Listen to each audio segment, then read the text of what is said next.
자, 지금 올릭스를 보면 역시나 오늘도 4.7% 가량 급등이 나와주고 있는데 이 상승세 아직 끊이지 않고 있습니다. 자, 많은 분들이 이렇게 상승이 나올 때마다 개인들의 매도세가 계속 심화되면서 지금 나오고 있고, 올릭스에 대한 단기 고점에 대한 부분들, 우리가 매도에 대한 타점이라는 거, 여러분들 분명 타점에 대한 시그널이 나온다라는 거, 분명 올릭스 같은 경우도 지금 이 기술 이전에 대한 기대감, 또 앞으로 추가적인 나올 만한 재료들, 또 그 기대감에 따른 상승 구간이 나오고는 있지만 분명 영원한 상승이라는 건 존재하지가 않습니다. 그러면 이제 단기적인 조정, 단기적인 저항 구간 과연 어디서 나올지, 또 그 구간을 우리가 어떻게 판단할지를 정확하게 제가 오늘 말씀을 좀 드릴 거고요.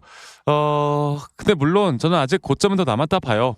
아직까지는 더 들고 있을 만해. 근데 중요한 거는, 이 자리에서 가장 중요한 거는 개인 투자자분들이 여기까지 끌고 가기가 사실 쉽지가 않다는 거죠. 이게 진짜 고점이면 어떡할까? 또 떨어지면 어떡할까? 내가 수익을 보고 있는데 이 수익 구간에서 내가 또다시 손실로 전환되면 어떡할까? 이런 걱정들이 많이 될 거라고 생각합니다. 자, 그 이유 같은 경우를 설명해 보자면, 사람들은 내가 수익을 보고 있을 때 이 수익이 손실로 전환되잖아. 그러면 손실로 전환되는 그 시기에 심리적으로 가장 큰 불안감을 느껴요. 내가 매수를 하자마자 주가가 떨어져서 내가 손실을 본다? 이거는 그냥 괜찮아. '난 또 물렸구나.' 이렇게 생각하거든. 근데 지금과 같은 자리에서 주가가 올라와도 사람들은 스트레스를 받는단 말이야. 자, 정확하게 판단해서 우리가 끌고 가야 합니다. 자, 볼게요. 올렉스 같은 경우는 제가 오늘 뭐 뉴스 기사 어설픈 내용들 이런 거 말씀드리지 않을게요. 자, 올렉스 제가 계속 보고 있는 이 타점 같은 경우가, 상승에 대한 임펄스 고점 파동이 앞으로 어디까지 나올지만 우리가 정확하게 판단을 하면 되는데, 이 3파 고점이라는 게 저는 아직 3파동에 대한 고점도 안 나왔다 봅니다. 주가 정말 크게 올라갈 거예요. 그리고 이 3파 고점이라는 것도 이 저점 단계부터 여기까지 올라오는 상승에 대한 임펄스 파동에 따른 단기 고점 시그널에서 우리가 1차적인 매도를 준비를 해야 합니다. 왜? 항상 말씀드리지만, 아무리 영원할 것 같은 종목도 절대 영원히 올라가지 못한다라는 거. 그러면 이 단기 고점에서 내가 어떻게 대응을 해 나갈 수 있는가, 이 시그널을 내가 또 어떻게 파악할 수 있는가를 좀 알아야 될 텐데, 최근 이 올릭스를 제가 고점에서 매도할 수 있었던 이유도 여러분들 다들 아시겠지만, 이 오파동 고점에서 분명 주가에 대한 가격이 상승이 나올 때 오히려 이 RSI 고점이 하락이 나오는, 하락에 대한 다이버전스 구간이 너무나 명확하게 나왔죠. 그래서 이때도 분명 좋은 내용들은 나왔는데, 제가 여러분들께 매도를 해야 된다라고 말씀드렸던 이유는 분명히 있었습니다. 그리고 이런 고점 대비 저점을 이어봤을 때 올릭스 같은 경우는 정말 0.38이 딱 이 구간에서 A, B, C 조정, 또 이 A 파동에 대한 전저점이 깨졌을 때 이 자리는 우리가 절대적으로 매수를 할 수밖에 없는 자리였다. 이렇게 기술적으로만 잘 이끌어 가도 올릭스에서 나오는 재료나 뭐 지금 호재나 이런 것들을 몰라도 내가 올릭스로 돈을 벌 수 있는 방법을 알아야 돼요. 내가 우리나라 코스피 코스닥 시장에 정말 이 많은 종목들을 내가 전부 다 파악할 수는 없잖아. 그러면 결국 기술적으로 내가 타점이라는 걸 어떻게 잡아 나가야 할지를 알고 가는 게 너무나 중요합니다. 제가 앞으로도 올릭스만큼은 저희 구독자분들과 계속 이런 좋은 타점들 함께 공유해 나가면서 제가 같이 만들어 나갈 거니까요.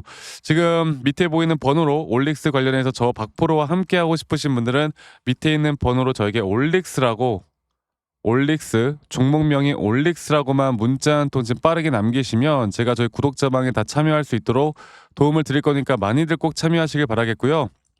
제가 저희 대신에 여러분들이 저에게 해 주실 건 구독과 좋아요만 한 번씩만 눌러 주시면 됩니다. 그리고 제가 저희 구독자분들과 이런저런 이야기들을 참 많이 해 드리고 있는데, 사실 기준과 원칙이라는 게 그러니까 기준과 원칙이라는 게 너무나 중요하잖아. 앞으로 우리는 기준과 원칙에 따른 확실한 타점 위주로 제가 여러분들과 함께 같이 만들어 나갈 거예요. 아무리 좋은 기업이다 하더라도, 아무리 너무나 좋은 타점을 이게 뭐 매출이 좋고 영업이 좋다 하더라도, 내가 잡은 타점이 뭐 전 고점이면은 난 돈을 절대 벌 수가 없는 거지. 이게 전문가라 하더라도 이게 주식을 잘하는 게 아니에요. 그래서 이런 타점 관련해서 제가 이런 기본적인 자료들이나 이런 자료들을 보시고 여러분들이 스스로 좀 공부를 할 수 있는 성의 정도는 보여달라.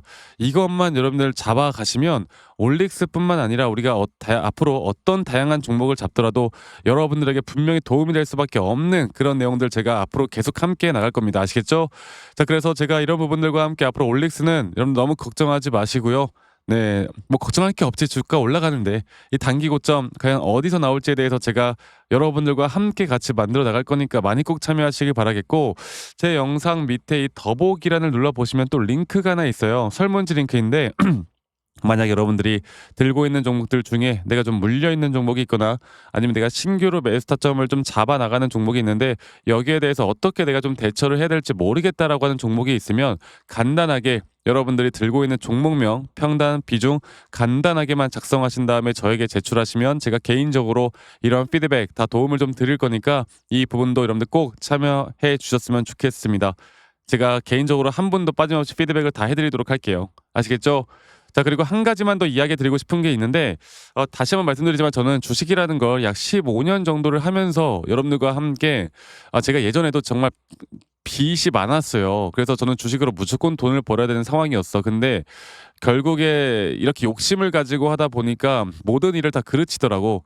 이런 기준과 원칙을 가지고 내가 확률이 높은 자리를 어떻게 찾고 이 확률이 높은 자리에서 내가 반복적인 매매를 어떻게 할 줄 아는가, 이런 제 노하우들이나 이런 경험들을 저희 구독자분들과 앞으로 함께 나갈 겁니다. 저도 저 나름대로의 경제적 자유를 얻었다고 자랑하는 만큼 제가 이런 어느 정도 좋은 타점들이나 노하우들을 다 공유해 나갈 테니까 밑에 있는 번호로 저에게 올릭스라고 남기시는 거 잊지 마시고 많이 꼭 참여하시길 바라겠고요. 제가 한 가지만 더 말씀드려 보자면 우리나라 지수나 미국 지수나 우리나라 지수가 이제 어느 정도 고점을 전 찍었다 봐요.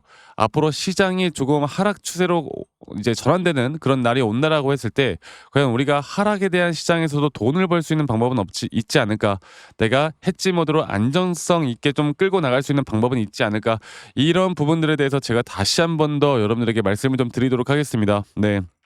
그래서 많은 분들 저와 함께 해 나가면서 좋은 이런 타점들 꼭 잡아 나가면서 네, 좀 기회들 우리가 가져갈 수 있는 기회들 꼭 잡아 나가시길 바라겠고, 영상 끝까지 시청하신다면 좋은 인사이트들까지 꼭 받아가셨으면 좋겠어요. 아시겠죠, 여러분들? 네, 여러분, 영상 끝까지 또 시청하신 우리 시청자분들을 위해서 제가 이 코스피 또는 나스닥 이 지수의 흐름에 따라 우리가 하락장에서도 돈을 벌 수 있는 방법들에 대해서 좀 이야기를 해 드릴까 하는데, 코스피 지수 같은 경우는 이걸 좀 볼게요. 코스피 지수가 최근 7월 31일에 분명 이렇게 고점을 찍었지만 최근에 이렇게 고점을 돌파하는 단계에서 분명 주가의 가격은 상승이 나왔지만 보시는 것처럼 RSI 고점이 계속 낮아지는, 그리고 일반적으로 이런 자리에서 고점을 넘겼을 때 일반적으로 주가의 가격은 상승이 나왔지만 이런 RSI가 하락하는 그런 단계에선 하락이 나올 가능성이 한 거의 80% 가까이 됩니다. 근데 그런데도 불구하고 주가가 한 번 더 고점을 뚫었단 말이죠. 그리고 그런데도 불구하고 RSI는 또다시 하락이 나오는, 우리가 이런 걸 뭐라고 한다고? 더블 다이버전스가 나왔다. 자, 코스피 지수는 2017년도 그 코로나 직전에 바로 이 자리에서도 이런 더블 다이버전스에 대한 확실한 매도에 대한 시그널이 나왔습니다. 그리고 나서 지수가 어떻게 된다? 거의 2896포인트에서 2000포인트 가까이 떨어지는 정말 큰 폭의 하락이 나왔죠. 네. 그 뒤에 또다시 이렇게 하락이 나오는 정말 큰 폭의 하락. 그리고 지금 이제 이 단계에서 이제 우리가 봐야 되는 게 뭐냐면 결국에 이런 고점에 대한 부분들, 또 앞으로 코스피 지수에 따라 앞으로 이런 흐름들을 좀 만들어 나갈 때, 자, 그리고 앞으로 이런 정확한 하락이 나올 때 우리가 어떻게 수익을 볼 수 있을까에 대한 고민을 해 보셔야 돼요. 남들은 이런 자리에서 만약에 주가가 지수가 급락이 나온다고 할 때 내가 아무리 현물을 매수를 해도 수익을 볼 수 있는 구간들이 거의 없단 말이에요. 그러면 이런 하락장에서도 분명 다른 또 지수의 움직임에 우리가 투자를 해서 하락에 배팅을 해서 우리가 돈을 벌 수 있는 기회를 만들어 가야 돼요. 이거는 비단 코스피뿐만 아니라 우리가 나스닥 차트만 보더라도 알 수가 있는 부분이에요. 나스닥 차트를 보더라도 이런 단기적인 상승에 대한 임펄스 파동이 나왔기 때문에 지금 나스닥도 이제 우리가 9월 달 있을 금리 인하, 또 최근에 여러 가지 관세에 대한 이슈들, 또 불확실성들, 또 최근에 알리바바에서 뭐 엔비디아 H20 칩을 어떻게 한다? 지금 뭐 개발한다는 소식에 약세장으로 막 끝나고 지금 난리가 났잖아요. 그 딥시크 터졌을 때도 보면 지수가 여기서 여기까지 크게 빠졌단 말이야. 딥시크 터졌을 때도. 그러니까 이런 장들을 우리가 좀 볼 때 결국에 지수가 하락을 해도 수익을 볼 수 있는 구간들을 우리가 만들어 가야 돼요. 제가 앞으로 저희 구독자분들과 함께 나가는 건 현물 투자의 매수 매도 타점도 중요하겠지만 이런 지수가 하락을 할 때 어떻게 우리가 수익을 볼 수 있을까? 제가 이런 부분들을 저희 구독자분들과 계속 함께 만들어 나갈 예정입니다. 아시겠죠?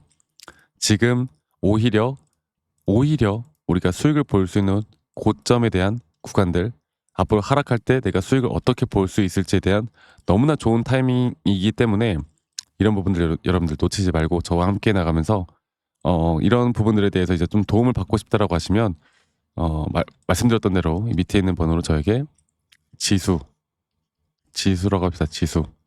지수라고만 문자 한 통 남기시면 되겠습니다.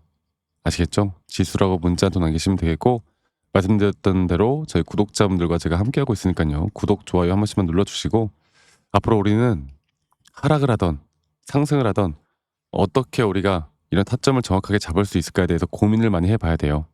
그리고 제가 본 영상에서도 말씀을 드렸지만 결국에 우리는 이런 기준과 원칙을 어떻게 세워나가고 이런 기준과 원칙에 따라 매수나 매도에 대한 시그널을 정확하게 판단을 해야 되고, 그리고 우리의 기준과 원칙이 확률이 높은 자리라고 할 때 이런 확률이 높은 자리에서 우리가 반복적인 매매를 하는 게 정말 중요합니다.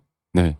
그래서 하락을 할 때나 상승을 할 때나 우리가 이 두 가지, 또는 내가 만약에 현물을 매수해서 약간의 불안감이 든다고 했을 때 또다시 이런 해지 물량들을, 어떻게 보면 선물시장의 숏이라고 하죠. 이 숏 물량들을 좀 잡고 있는 게 정말 안전하게 또 우리가 수익을 볼 수 있는 그런 전략이 될 수가 있기 때문에 이러한 부분들 여러분들 놓치지 말고, 여기에 대해서 궁금하거나 저와 함께 좀 해 나가고 싶다라고 하시는 분들은 지수라고만 밑에 있는 번호로 저에게 문자 한 통 남기시고 이런 도움들 꼭 받아가시길 바랄게요. 아시겠죠, 여러분들?